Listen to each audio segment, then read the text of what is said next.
one. Let me make sure he gets outside. Jacob, shut the door. Sorry. Okay. No problem. Sorry. This is life, right? So, Mm-hmm.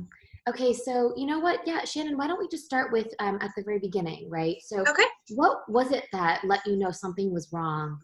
What were you feeling? I was having severe pain after I would eat, I don't know, 20 minutes after. It would just be excruciating. And I have a very high tolerance for pain. So I thought, maybe it was something with my diet, something wasn't sitting right. I obviously paid attention to it and tried switching things around, and it never really happened, or never really fixed it. I went to a doctor. Started happening in the fall of 2014. I went to a doctor in November, and they said that I had an ulcer because of the pain where it was at, and I was eating. So he put me on medication and changed away from caffeine, spicy foods, things like that. And that didn't help. So I ended up just living with it, I guess. And then it started getting severely worse. I was balled over in pain one night, crying, and my husband, this is in December of 2014, and my husband's like, you need to go to the ER, you need to go to the ER, this isn't like you. So I went, and they brushed it off, like, why are you here for abdominal pain? Ended up doing ultrasound and found out that I had an inflamed gallbladder, so they thought that was the issue. Gave me a surgeon's number and told me to take Tylenol and contact the surgeon. That's how this whole thing kind of started. Okay, wow. So, so I see in your notes that you started the symptoms, or the symptoms you noticed, in October. So Yeah. it took you 2 months to actually really notice that something was wrong. Yeah. Can you describe, why, it was like, you know what, this is just a stomach ache. Like, what was your thinking, kind of? Well, I don't know. I'm a type 1 diabetic, so I try to pay attention to patterns and stuff because of my blood sugars. And then I also had I had 2 boys. They were 3 and 1 at the time. So it wasn't really like the forefront of my issues. I was just trying to alleviate it on myself, or by myself, just trying to figure out how, I can make this a little better. I didn't think it was a big issue. I mean, it was stomach pain, and then it just started getting worse really quickly, really bad. And I was starting to get very tired, but I wrote that off as having 2 young kids and working full time and being a wife. There's not really anything else that, I don't know. Yeah. Yeah, you're a mom, you're dealing with things, you're just like, this is normal, right? This is life. I don't. I hear you. No, I hear you 100%. Something we hear a lot of people talk about, right? Just pushing these sorts of signs aside. So they send you home they said, okay, you have an inflamed gallbladder, you need to contact a surgeon. What happened after that? I contacted the surgeon. They ended up having me have my gallbladder removed because, like I said, I'm a type 1 diabetic, and I think there's a few potential issues with having an inflamed gallbladder that they wanted to take care of, so it didn't turn into something more serious. So I had my gallbladder removed. When was that? It was in January of 2015. I was still having this pain, but not as bad, so I thought maybe this is part of the healing process. And this had happened.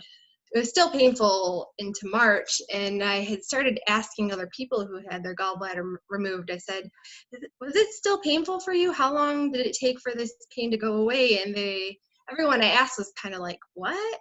You shouldn't be having pain anymore. So I guess I blew it off at that point. I don't know, I just continued on with life, but then it started to pick up more and even become more severe after that. I narrowed it down to being a GI issue because it was every time I ate. And I made an appointment with a local GI. I think it's relevant to say that my mom also had colon cancer at 44. So I went to go see her doctor that she had. It took me a month to get in, and my appointment was set for the end of June of 2015 for the DI. I ended up, I could tolerate this pain at this point. So I ended up actually canceling that appointment, moving it per month because I could tolerate it. I could still function. Pressing matters with boys, my 2 boys, and things that were going on in life. So I just blew it off for a little bit. Finally, before you go ahead. continue, just wondering if you could describe the pains. So after the gallbladder surgery, like when you ate, describe that for people. It was just like sharp, like it felt like someone was like kind of stabbing me in the stomach, like sharp, very sharp. It would only last for so long, and I felt that I could tolerate it for that amount of time. I don't know. That's pretty much what it was, just this pain, all this constant pain, and then being tired. I don't know. Looking back on it, I shouldn't have written it off, but I did. Wasn't having any other symptoms like I've heard a lot of people. I wasn't having any change in bowel movements or any rectal bleeding. I wasn't having any of that. So I was trying to figure out what it was on my own, I guess. Okay, that makes sense. And so you sort of postponed that appointment with the GI, Mm-hmm. and then what happened? Yeah. Went to this appointment. We ended up having to see the NP because I canceled the first appointment with the doctor. So I went in and I was describing what was happening. She said that because I was a type 1 diabetic, autoimmune issues tend to run in packs, so it could be another autoimmune issue. And then she also said that she's going to send me for a CT scan because I had mentioned that my mom had colon cancer at 44. And I said, what are you going to do a CT scan for? And she said that she wanted to check for colon cancer. And I said, 29, I don't have colon cancer. And she kind of shot me down and she was going to schedule it anyway. So that was in the end of July of 2015. I had my CT scan August 12th of the following month. And she sent me to a different hospital system than what was local because of some type of imaging that they had there that was better than around here. And it was 45 minutes away. And before I even could get home, my GI's office was calling me saying that they needed to schedule an emergency colonoscopy. I asked why. They couldn't tell me what it was at that point. So this was on a Wednesday, and then I had the following Monday, my colonoscopy was scheduled. Okay, so what's going on in your mind at the time? I'm not a person who gets worked up about a lot of things. So I figure like, okay, well, at least they're coming some kind of conclusion because I've been living with this for a while now. Cancer was still not registering in my head whatsoever. I was thinking, oh, hey, they want a colonoscopy. Maybe it's something, an autoimmune issue, because the CT tech who did my scan before I had left had asked me if there was any IBS that ran in my family. So that's kind of where I was thinking. It wasn't anything further than that. Gotcha. So then on Monday was your colonoscopy. Walk us through, did you go to the same medical center, and how did that go down? No, they actually have a local surgical center that I went to, and my colonoscopy, I did the prep, which really wasn't that bad. I was expecting it to be a lot worse, and it was not. And I actually got some sleep because of the 2 boys. But afterwards, they pulled me out of the operating room and obviously woke me up. They didn't really say much until I had come to, and my husband was right next to me. And the doctor comes around and she says, we found a mass. We couldn't finish the colonoscopy. She said she wasn't sure what it was. she sent a biopsy that it should be returned in 2 days. Sorry, you cut out. She sent a what? She sent the biopsy. She took a biopsy of the mass and she sent it out, and it would be back in 2 days to let us know what exactly it was. At this point, I think she knew what it was because my husband later Googled the image that we'd got in the report, and he had an idea. But she was young. She was our age, and I think it kind of hit home to her, so she didn't want to say what it could be. It probably was cancer. So my husband and I went home and we waited. That was a very long Tuesday because the results ended up coming in the Wednesday. So I tried to keep myself busy, keep it together for my boys, knowing potentially what was in my future.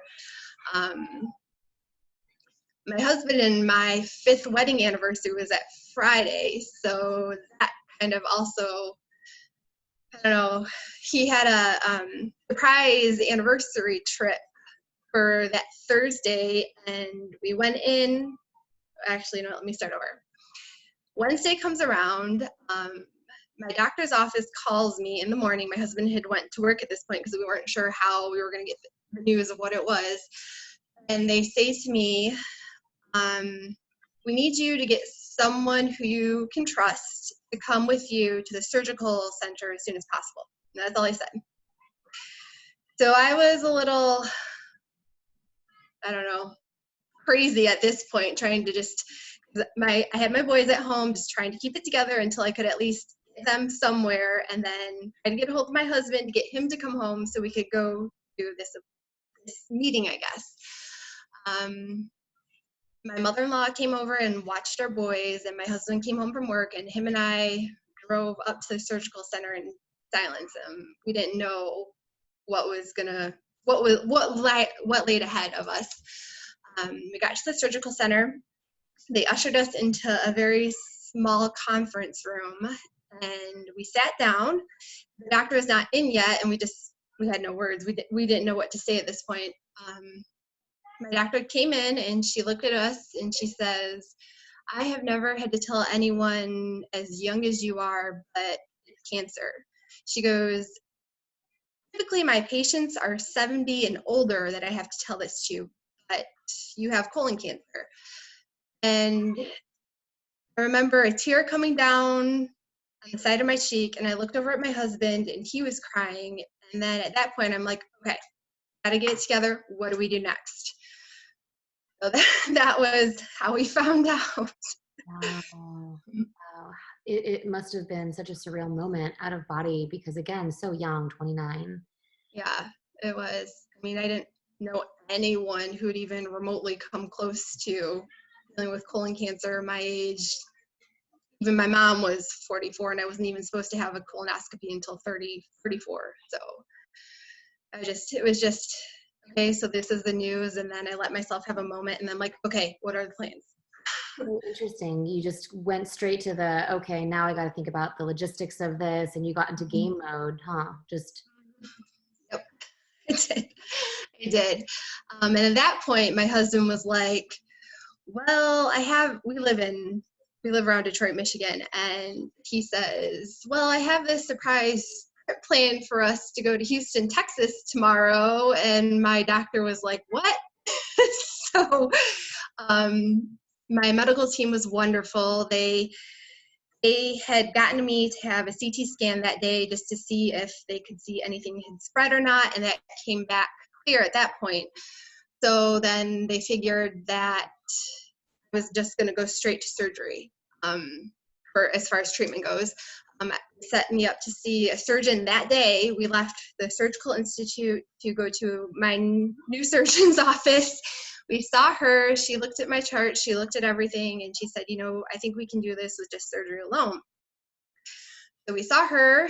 I had a few other works done. And then around, I don't know, it was like 7 o'clock at night, we got the okay that we can leave for Houston the next day. So we left for Houston. I love baseball, and the Houston Astros are my favorite team, and our 5th wedding anniversary was that Friday, and we were at Astros game in Houston, and they had a no-hitter that Friday. So like this wonderful vacation. My family lived in Houston, so I got to spend time with all my relatives. We came back, and I don't know, an hour after my plane landed, I had my doctor calling saying, you need to go here, you need to do this, you need to visit the hospital, you need to have this done. And they had surgery set up for me for that Thursday. Wow. So it was amazing. Yeah. And was that, did you tell your family? Like, how did you break the news to loved ones? Yeah. Well, I found out that he had this trip planned, and we went from the surgical institute to my surgeon's office, and I realized I was going to have to see my grandfather and my aunts and my uncles down in Texas. And I didn't want to just show up and be like, hey, guess what? I have cancer. So I couldn't tell them at this point. I did not have the heart to tell them that this was actually happening. We were going to come see them the next day. So we were in my surgeon's office, and we were waiting for my surgeon, and we had some kind of inclination that she would be a little bit before she saw us. So we're in this exam room, and I told my husband, I'm like, I need you to call my family, and I need you to tell them, because I can't right now. It was just, I was strong and motivated to get everything taken care of, but I just wasn't ready to deal with it on a whole another emotional level. So he made the phone call, and he let them know. He answered their questions as best as he could. That was one of the harder things to do. My mom and my sisters live around here, and I called my mom after my appointment and spoke to her, and then she let my sisters know, but I was not ready to deal with it on an extended family level at that point. So thankfully my husband took care of that for me. Yeah, and that's a good bit of advice too for people, right, who are overwhelmed, Mm-hmm. to sort of Yes. delegate this work. Yeah, absolutely. Rely on someone else to help you if you feel that you cannot do it. Mm-hmm. Okay, good to know. So when that doctor had met you in that small conference room and told you the diagnosis, did he or she give you the staging and like describe what the situation was, or? She couldn't at that point. She said that they just couldn't finish my colonoscopy because the mass was large. That she just took a biopsy of it. It came back as cancer. And at that point, I wasn't even sure what the next steps were. I didn't even know what doctors I had to see. And I asked her about stage, and she said she wasn't sure yet, but I'd have to see a surgeon, and I'd have to have a few other tests done beforehand. Coming back to it, the mass had grown outside of the colon walls at that point, so that's why I don't think that they could get through to finish my colonoscopy. So we weren't sure about the staging. After the CT came back from later on that day, we had a good idea that it hadn't yet spread, at least into a different organ. So that was a positive aspect in the whole scheme of things that day. So. Absolutely. At least it sounds like things happened quickly, like the scheduling Yes. and the test results. As You probably have experienced the whole scanxiety going. Oh, yeah. Any advice to people who are, because they don't think about the wait for results, right? People, you hear like, I have cancer, everything's going to happen right away, but it Oh, doesn't. yeah. Well, on top of cancer with Lynch, I've had a few other scares for other cancers, and anxiety is very hard to deal with sometimes. I find out if I recenter myself and refocus on what's at hand, that what's going to happen, and I can't control it by worrying, it kind of helps me. I know it's different for different people, but if I realize that this whole entire situation is not entirely in my hands, and if I allow myself to feel negative about it, it's not going to change the result. That's how I kind of work with that. Yeah, no, same, by the way, personally. So, yeah. Okay, so you don't have that many answers at this point. Can you walk us through the next steps and how you decided? Did you ever think about getting a second opinion, and how you decided where to go? I actually did. I had my colon resection. They removed my ascending colon. They took 29 lymph nodes, I think, but one of them all came back fine. One of them was inflamed, but they all came back fine. So at that point, they staged me as 2A. My doctor had sent my tumor out for genetic testing because you can, what I'm looking for, personalize some of the treatments for how that comes back. My oncologist had never seen anyone my age with colon cancer, nor do I think she really had very many Lynch patients, if any at all. So let me restart this. She recommended me to have genetic testing, which I kind of drug my feet about first, because I was at a point where, wow, this just hit me. I don't even want to know if I have a risk for something else at that point. It was kind of hard for me to work through initially. And she was waiting on my genetic testing and my tumor to come back. I was diagnosed in the middle of August, and then I ended up having genetic testing in September of the following month. My genetics of my tumor did not come back until September either. It came back that my tumor was MSI high, which kind of suggests that I have Lynch.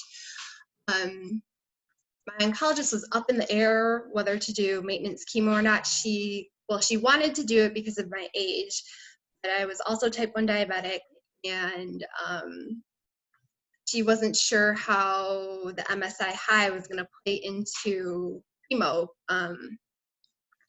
Turns out that it can be detrimental to Lynch patients for maintenance chemo for stage 2. So she brought my tumor to a tumor board, and then she sent me to another doctor who I got another second opinion with in October. The colon resection, I saw the oncologist. I had blood work done for monitoring me at this point. My pathology had came back fine. They staged me. So sent me for the genetic testing. She sent me to a second opinion. My Lynch diagnosis, came back in October, and I saw the second opinion the day before my Lynch diagnosis came back. My second opinion doctor said that he agreed with what the tumor board had told her. I'm sorry, I'm getting a little tongue-tied, that I would not be a good candidate for chemo because it was detrimental for a stage 2 Lynch patient. But at that point, they decided that I was most likely cancer-free and that I needed to be monitored strictly from that point on. The next day, I got a phone call from a genetics department at the University of Michigan letting me know that I had a Lynch diagnosis. That was a slap in the face. We can go into that in a little bit if you want. Yeah, absolutely. I do want to hear about that. Before we go any further, the colon resection, can you describe that? And I just want to be clear. So you had gotten these scans done. You had the biopsy of that mass where during the colonoscopy they had taken, right? So that had confirmed the diagnosis of colon cancer. But after that, was the major surgery the colon resection? It was that? Yes. They took out my ascending colon and reattached my colon together. So I just have that part missing. I was in the hospital for 4 days. It was going to be between 4 and 5 days, but I'm the type of person who likes to do as much as I can to get out early. So I was up and walking around 2 days later, and that was it for the surgery for that. Can you just even describe the prep and then like waking up from the surgery and the recovery? The prep was actually kind of like a colonoscopy, except I just had to drink 2 bottles of magnesium citrate and be on a liquid diet. It was just pretty much colonoscopy prep just to get the colon clear. I went in early in the morning, I don't know, like 5 o'clock in the morning, maybe. I'm a type 1 diabetic, so they always take me first. I think the surgery lasted 2 hours. I might be mistaken. I can't remember.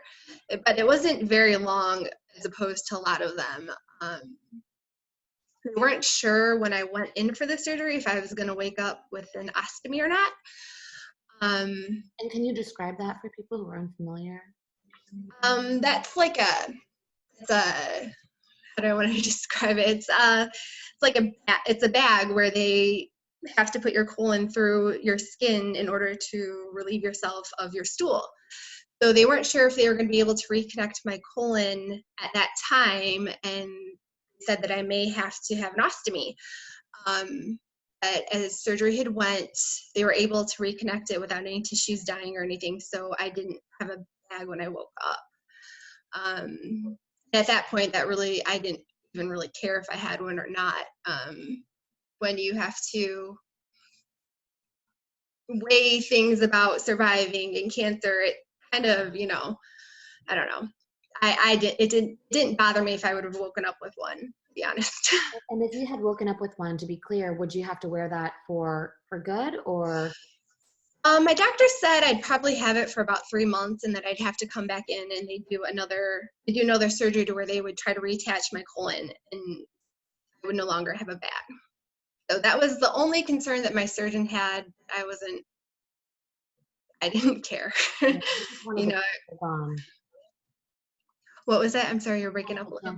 You just wanted the cancer gone. That was your number one priority. Yeah. That was my number one priority with the boys. Yeah. Mm-hmm. Can you describe the recovery portion? Were you in pain? What did you have to prove in the hospital? I know sometimes they make you have to prove that you can pee on your own, that kind of stuff. Yes, I actually had to have a bowel movement, and I had to fart before I could leave. Because the gas can build up, and they need to make sure that you can push it through your system. I actually did. I had to end up staying one additional night from when they were going to let me go home, because I had bloody diarrhea. They had to make sure that my bowels are still functioning well. To make sure that everything was mostly returning to normal. Obviously, it's not going to return to normal right after major surgery immediately, but they had to make sure my systems were working correctly and everything was under control. So you said there was bloody diarrhea? Yeah, I was having rectal bleeding with diarrhea, so they kept me for one more night just to make sure it wasn't a bigger issue than it could have been. Never really said what it was. I'm assuming it was just the surgery internally healing. So anyway, they kept me one more night, and then it had went away, so they let me go home. Okay, great. And I know that can be stressful. You just want to go home and go back to family. Yeah. Yeah, go ahead, please. Well, as far as recovery time, I think it was about a week. I mean, I'm one who likes to push my limits, and sometimes it's not a good thing. So my husband was very, you need to lay down on the couch and not do anything. And he set up for people to come over and help with the boys during the day while I recovered. About after a week, I was able to really get up and really start doing things. I would get up for a little bit, but I was really tired after the surgery. And I think that's a good point to make, is that you need to let yourself heal sometimes, even though your mind may be saying, you got to get back to normal. You have to do this. But sometimes it's good just to give your mind a rest and just relax. So that's more productive than stressing, Yes. right? Yes. Yeah. Hard to do, obviously, when you were in that time. Mm-hmm. Did they have to schedule a scan after the surgery to make sure everything was okay, or?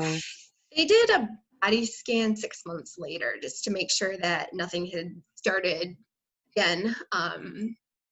And then that came back. There was a spot on my liver. I had the body scan, and then I had a doctor appointment, and my husband wasn't going to come with me to the doctor appointment. He was just going to stay at work. He ended up surprising me at the doctor appointment. Thank the Lord, because my doctor walked in and she looked at me and she said, "Well, we found something on your liver." So I'm like, "Oh no, I'm not ready to do this again." Ended up doing another MRI and found out it was a benign mass that they saw in my liver. So that was my first real anxiety issue. But Oh my gosh. So they didn't have to do anything with it. It was just a benign. yeah, she was, love my oncologist. She she makes sure that she has an answer for everything that could potentially be an issue, everything. So she scans me from head to toe, but he sent me back for an MRI. They did another MRI and re-looked at the area, and thankfully it came back benign. Okay, thankfully. Oh my gosh. The body scan you described, was that a PET CT scan? No, I had asked her about PET scans before, and she said something about how they wouldn't, what she needed to see in my tissues wouldn't show up on a PET scan. So she always sends me for CTs. Could you describe that CT full body scan, what you remember of it? Gave me contrast to drink for, I don't know how long, like an hour or something. I have to drink it over, and then do chest CT and abdominal CT and a pelvis CT, which is just you sit in a tube, and it takes about, I don't know, a minute and a half, go through a tube and come back out. But so that was it. No phobia, right? You're fine. And no, just any advice to people who are nervous about scans? There's nothing you can do to make the outcome any different, and if you waste negative energy on trying and worrying about it, it might even make it worse, because sometimes it's not anything to worry about. I don't know. Yeah, just take it one piece at a time.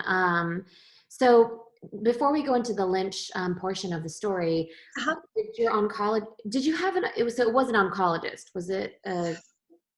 I saw a GI. A GI is the one who found the colon cancer, and then after that diagnosis, she sent me to a oncologist who I saw right before I had surgery, just to kind of get a feel for what was going on.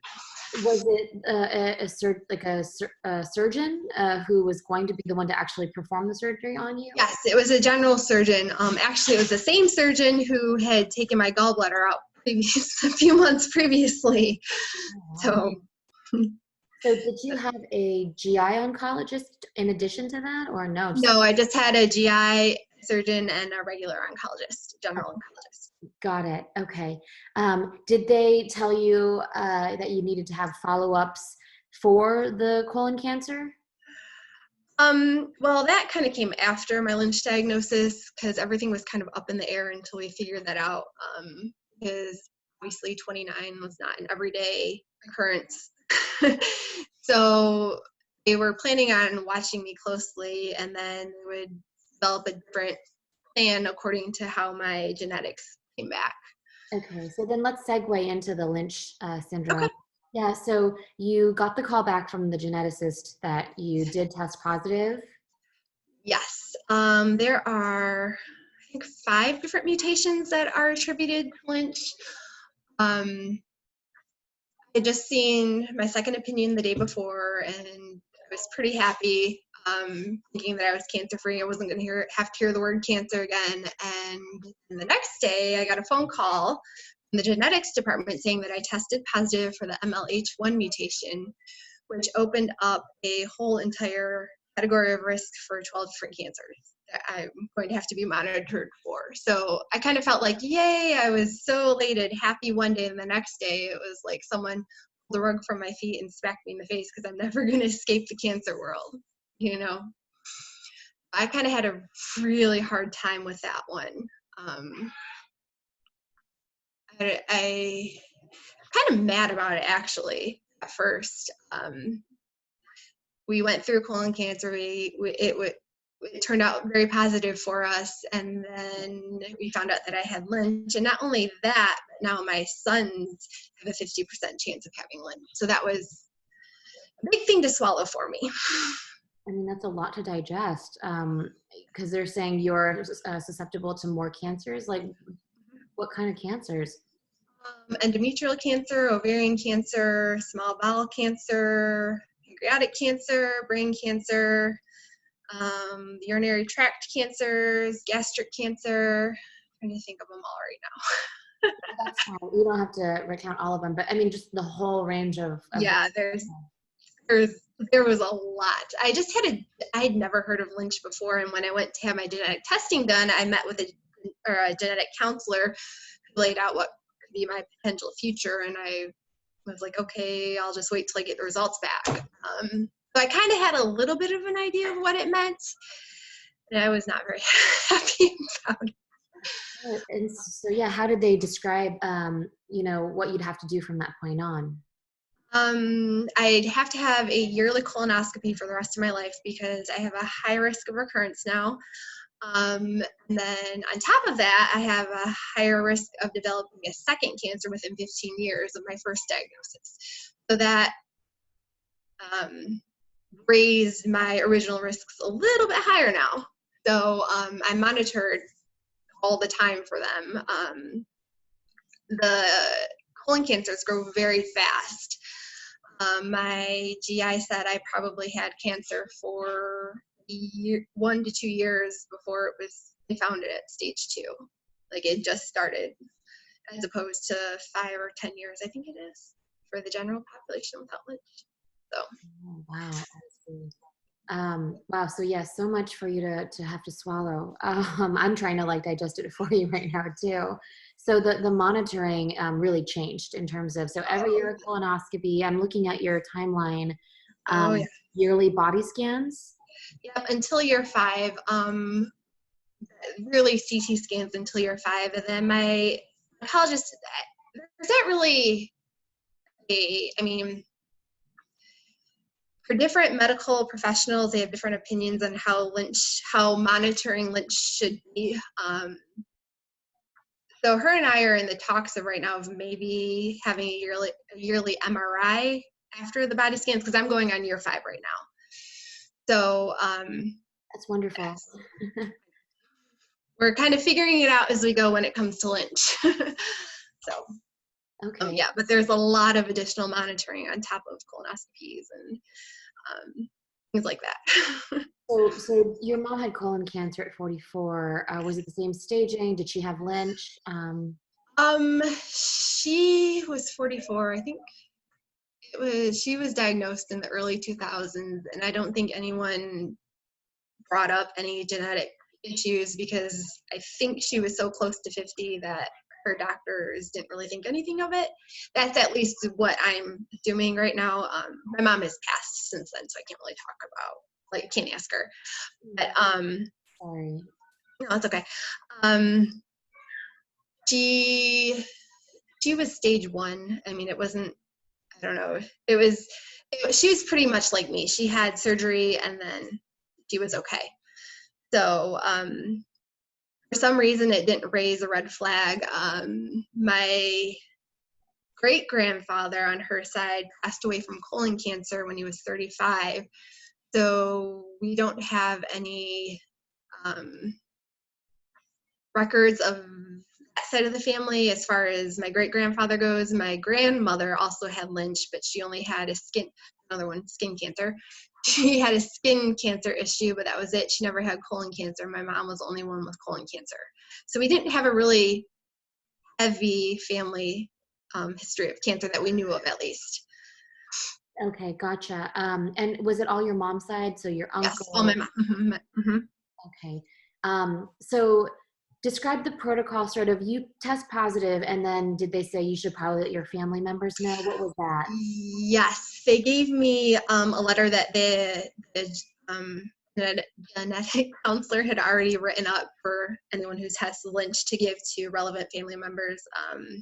My mother's siblings, and then my siblings, and then my sons obviously will have to be tested as well. When do they have to be tested? Michigan won't test them until they're 18 years old. I'm not sure if it's different in any it goes different by states for ethical reasons. So we have to wait until they're 18 to figure out if they have it or not. Okay. Wow.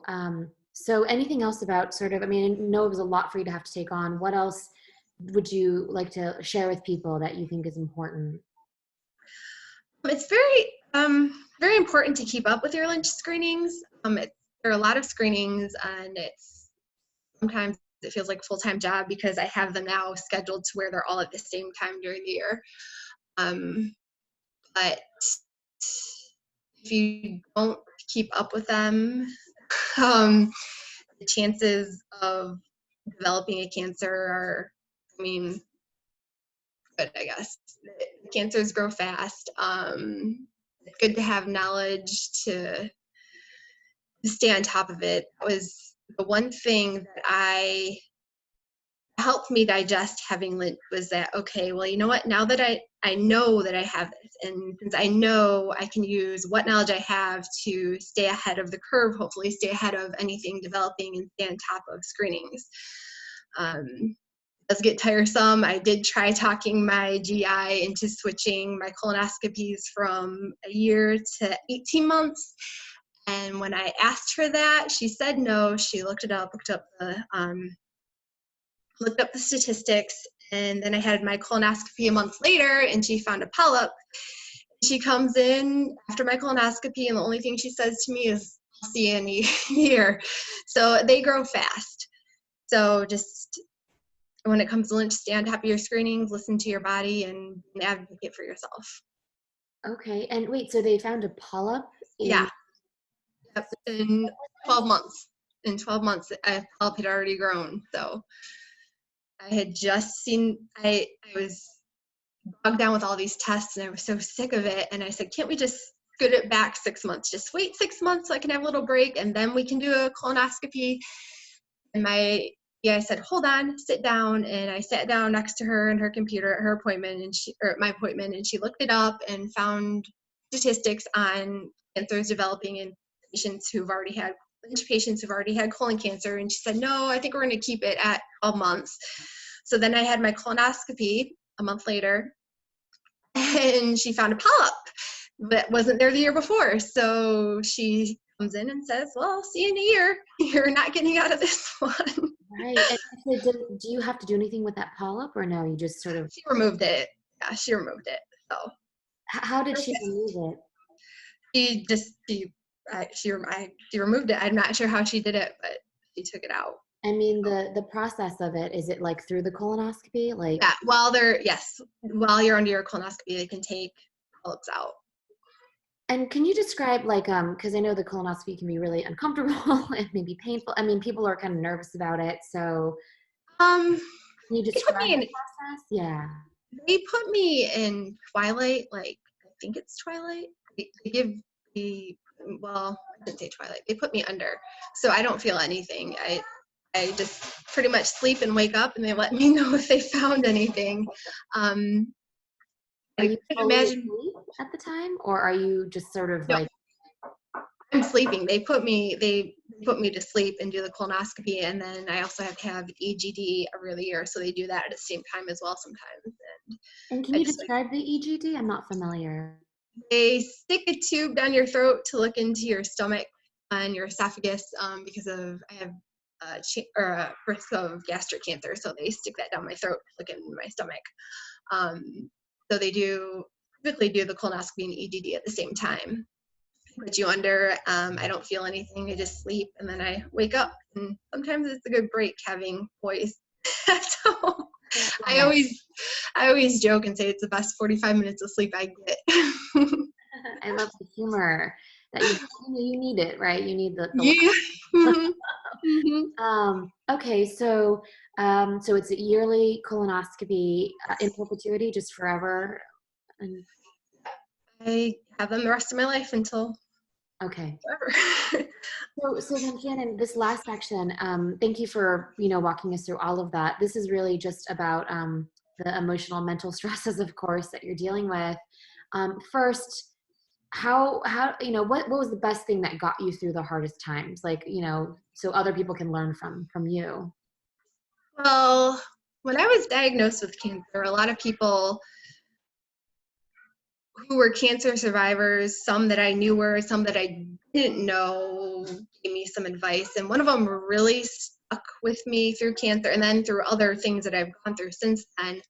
And one of them was, take everything a second by a second. And then when you can move to a minute, take everything by the minute, and then the 5 minutes, and then move on to an hour. And you'll eventually get through, and it'll be easier for you to deal with. So at first I was just overwhelmed with not even just the cancer, but all of this knowledge that was being thrown at me left and right about what I should do, what I might not be able to do as far as treatments goes, and genetics. And it was just this whole entire world that blindsided me that I didn't even know it existed at that point.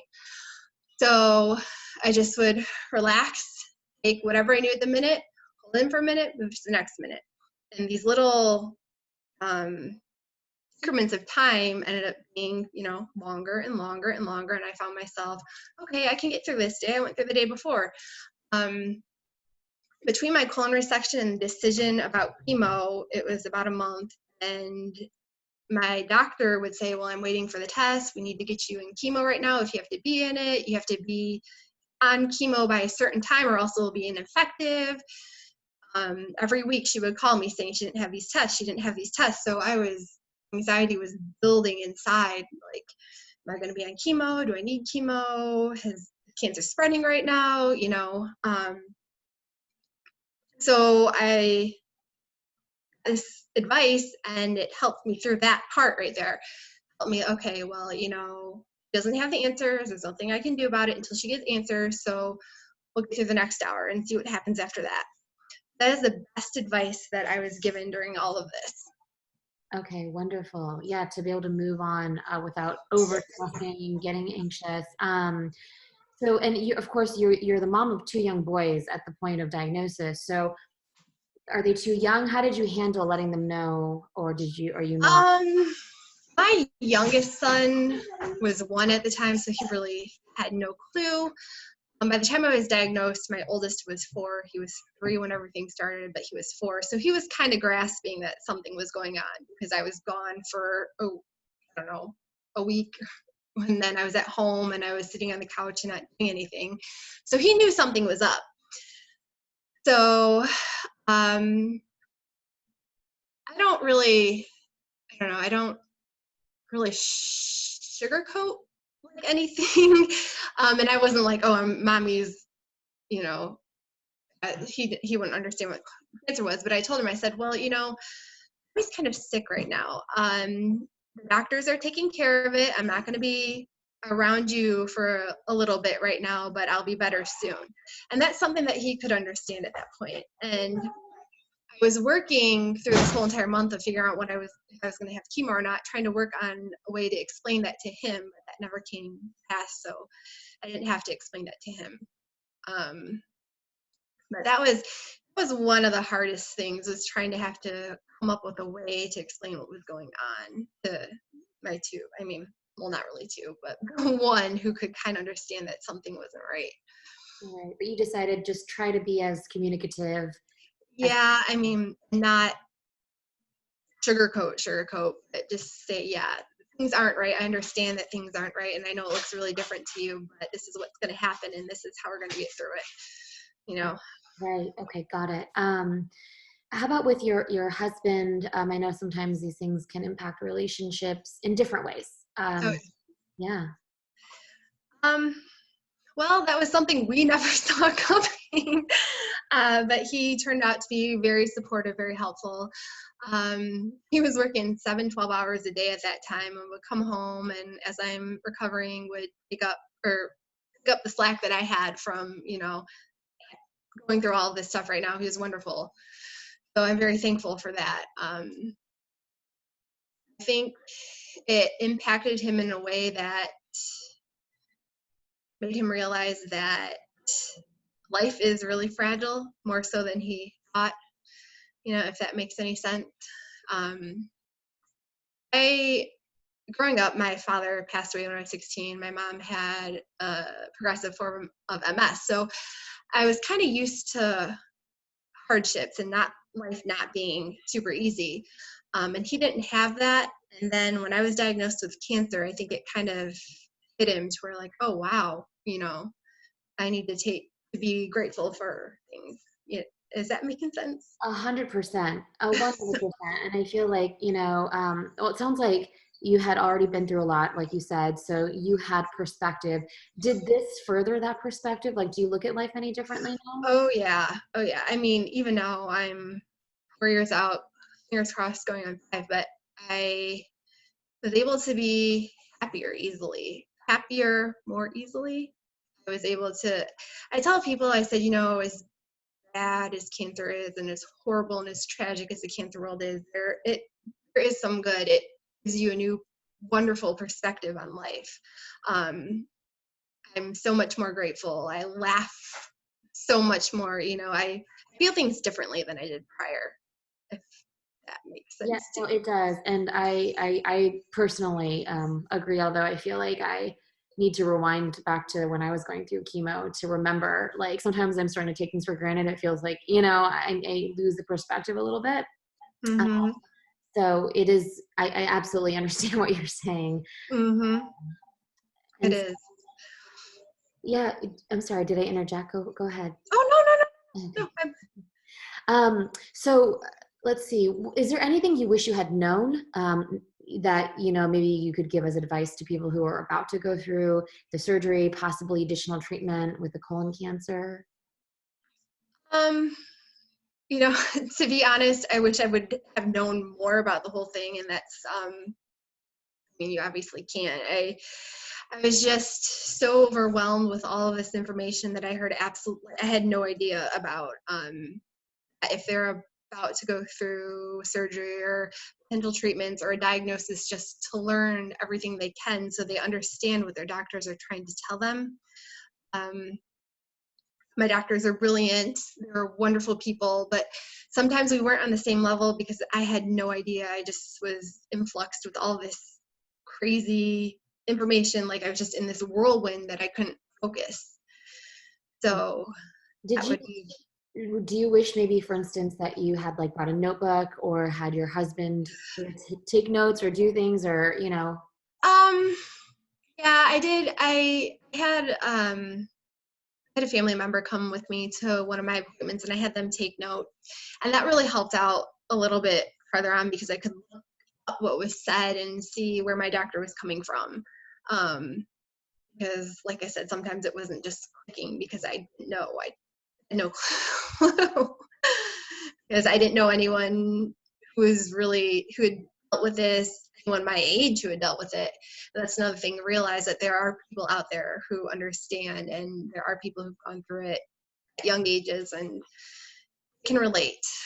And that was another thing I felt emotionally through this, was very alone, because everyone I'd known who had dealt with colon cancer were much older.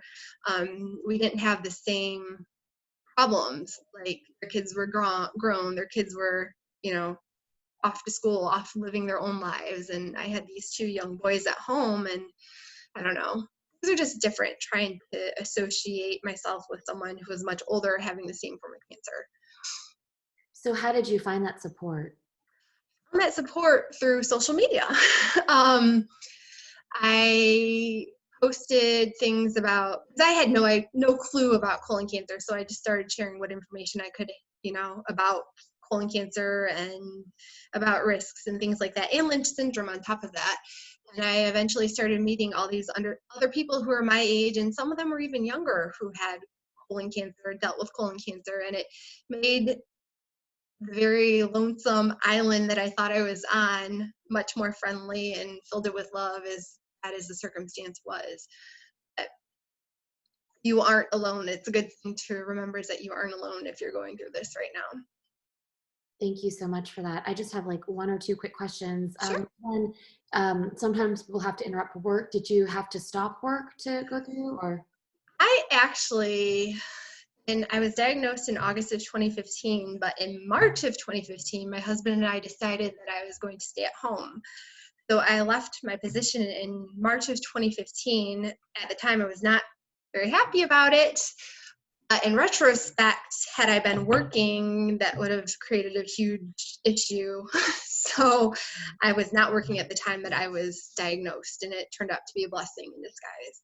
Okay, that's wonderful. And then survivorship, especially for you because you have the Lynch syndrome, hanging over your head, that raised the protocols for checking up on you. So people think, okay, cancer. So Shannon got her surgery, she's good. Describe what that is actually like. How do I want to describe that? I'll first say that you are right. People are like, "Oh, you've been through colon cancer. You don't have to worry about anything else," But no, mm-mm. I don't know. I try not to let it affect me. I try not to let it bother me, or what's the word I'm looking for? detour any of my goals in life. I try to only acknowledge it when I'm having my testing done, because otherwise it would bring me down, because cancer is never going to be not a part of my life. I participate in a lot of advocacy things now, for Lynch syndrome and for younger onset colorectal cancer. Um, I try to take what I've learned and help other people. That kind of helps me at least cope with Lynch and with colon cancer, just trying to use what I went through to help someone else. I think that's the benefit that we can all take from something like this. But as far as cancer and myself goes, I'm going to be cancer is always going to be a part of my life, whether I have it or don't have it, because I'm always going to be monitored for it. And that's something that people don't really realize. I just try not to let it bring me down. I try to turn it into something positive. Because I've never heard of Lynch, nor did I hear of younger onset colon cancer when I was diagnosed. So I try to take what information I have and spread the word about it, so hopefully someone, if it happens to someone, they're like, oh, I don't know, anything about it. Right, and they can feel connected. And on that note, what would you like to say to other people who are just now, getting diagnosed or have just gotten diagnosed? What would you like to say in terms of advice or words of encouragement or anything? I'd like to say that they aren't alone. There's a world full of wonderful people out there to help you through emotionally, physically. It may feel like it, and it may feel like your world's crashing down, but there's so much support out there for you. Take it 1 second at a time until you can move on to a minute at a time. It's just, there's so much love. That's all. I mean, cancer world's horrible. A diagnosis is horrible. There's so much love out there, and there's so much support out there. Beautifully said. Thank you so much, Shannon. I really appreciate it. But that would be super helpful. Sure. Oh, thank you so much. Okay, I'm going to mute it now. Okay. Yeah. So thepatientstory.com. Perfect. Do you want me to go to any specific? No, just go to the main page like you would maybe when you were diagnosed, and then just talk out loud as though I'm there, and I won't say a word. And feel free to please be as honest as possible. So, whatever you don't like or think is missing or what you're feeling. Okay. And what you do like. Thanks. Well, I do like, hold on 1 second. I'm going to put my email in. I think I already signed up though. I love that you can be connected right away. I like how there's a bullet, what is it? How did you get diagnosed and how did you choose hospitals initially? Because that's typically what people are looking for initially, having all this, like I said before, having all this information thrown at them. They don't really know what to do. And those are kind of like guided questions, maybe. And it helps people organize their thoughts.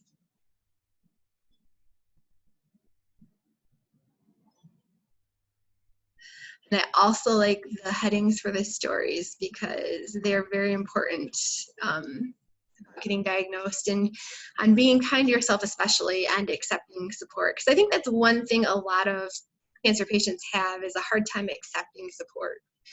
I know it took me a while to have other people help me through this, but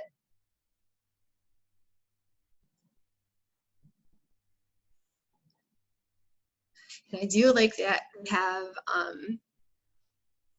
different cancers all organized because treatments for different cancers are different. So having them organized down at the bottom is good for people visiting the site so they can go to which one that applies.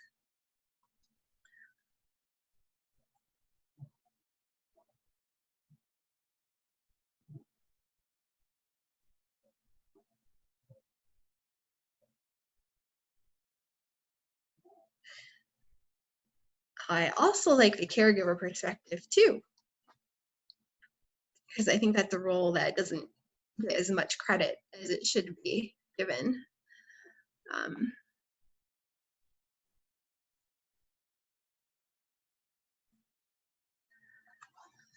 And I also like where on treatment tips it says, can we get pregnant after chemotherapy? Pregnancy was not a discussion during anything with me for colorectal cancer. Thankfully, it didn't, at that point, didn't have to be, but I know other survivors never also had, the doctors didn't bring up pregnancy after going through treatment. And I think that's a good thing to put in the forefront so other cancer patients and survivors can see.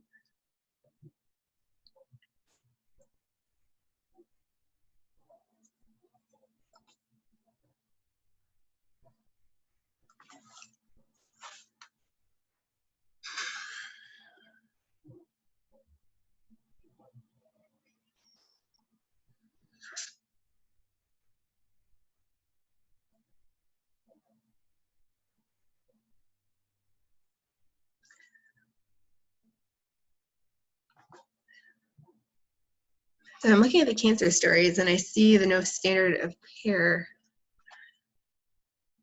I've never heard that before, so I want to look at that right now too.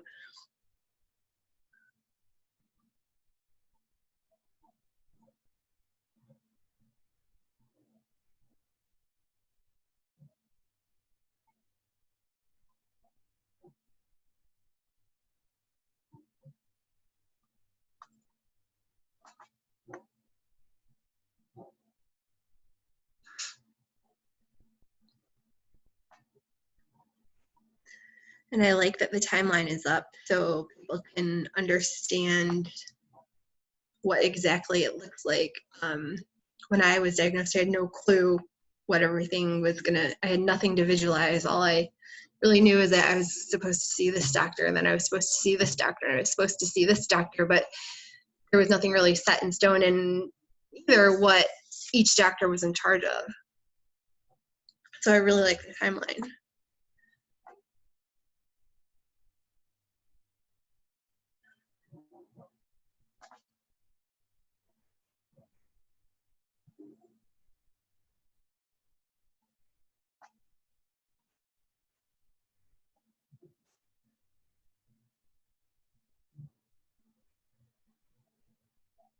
Is there anything that's been confusing so far, or?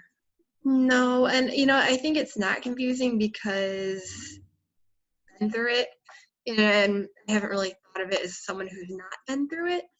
Right. Like, so if you had gone to the homepage, which most people don't, they just go directly to like a story, but Yeah. wondering how easy it is for you to actually like find answers.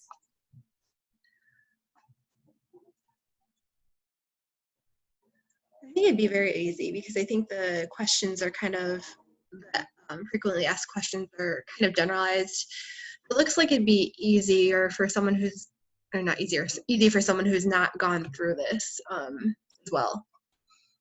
I mean, and the featured stories also. I think it's set up very well and very organized as for new patients or survivors to go through as well. As a new patient, would you be able to find the colorectal stories pretty easily? And when you go to that page, kind of like, Yeah, I think they're both, because the one tab up top has a different cancer stories, and then if you go farther down, it also organizes on my list. I think it'd be very easy to find them. When you go to the colorectal page, what are your thoughts? Like, especially when you're just diagnosed, does it feel relatable? Like, what are your feelings? What are you looking for? I were just diagnosed. I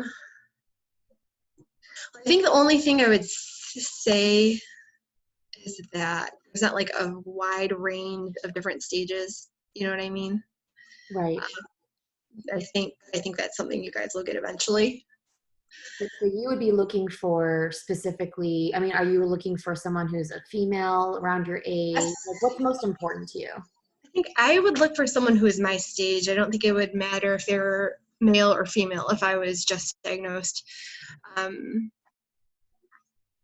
Like the colon cancers are stage 1, the rectal cancers are stage 3, anal stage 2.